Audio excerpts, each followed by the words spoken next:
Hello, students. This lesson is about the present simple verb form and the present progressive verb form. And you're going to practice identifying when to use each one.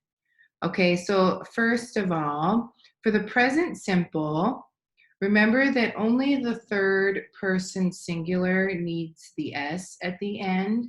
So I go, you go, we go, and they go.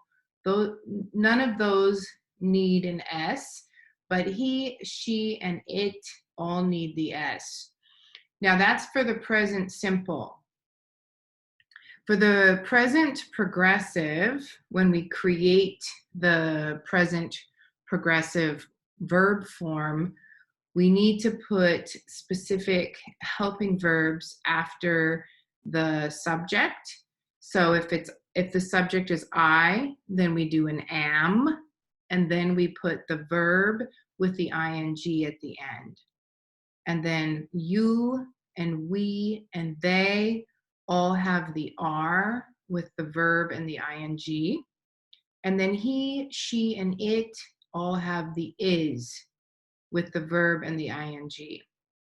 So we'll remember that.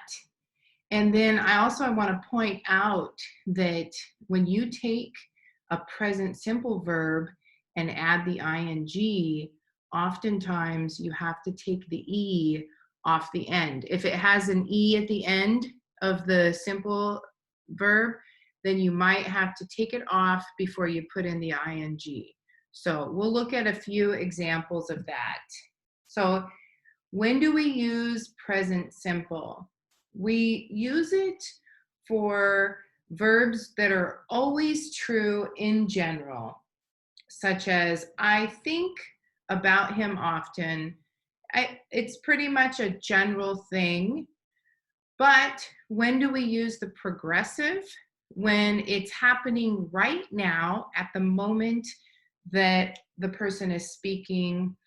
So like, I am thinking about him right now.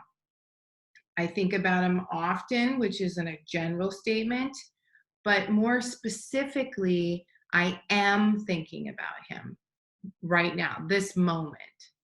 Okay, here's a general statement about the sun.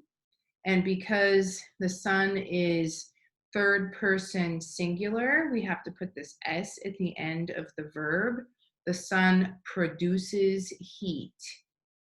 But then if we want to talk more specifically about that as something that's happening at this moment, the sun is producing heat on my arm, we take the E off the end of the verb and also the S, and then put in the ing, and then it needs that is because it's the sun, which is third person. So then we have the sun is producing heat.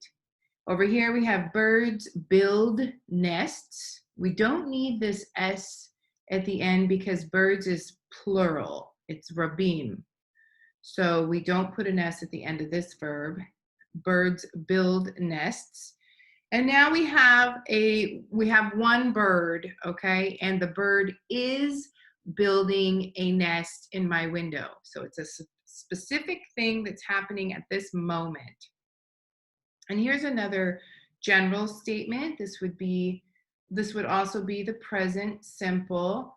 Whales migrate throughout the ocean. It's a general truth. And then we have the whales are migrating toward the South Pole. So it's happening specifically right now. Coming down here, we have another way that we decipher between present simple and present progressive, and that's with permanent situations, like a situation that a person is in. If they're living in a permanent situation or they work in a permanent situation, then we speak about it in the present simple in general.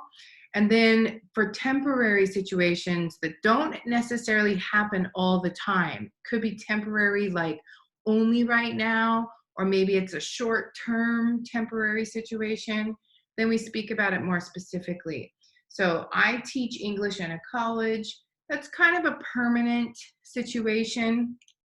And then in a more specific way, I'm teaching it today. So I am teaching English today. Okay, then you could say they live in Mitzpah Ramon. That's very general. Or you could say they are living in Mitzpah Ramon with their parents to save money for a house.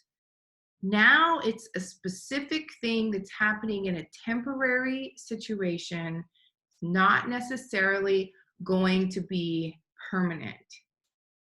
And then last, we have an example. She drives a delivery truck for a living. That's, even though it's not permanent, like something that's going to happen forever, same thing with any of these, it's permanent in general. Like no one knows when it's going to change, so it's just going to kind of be this way for a while.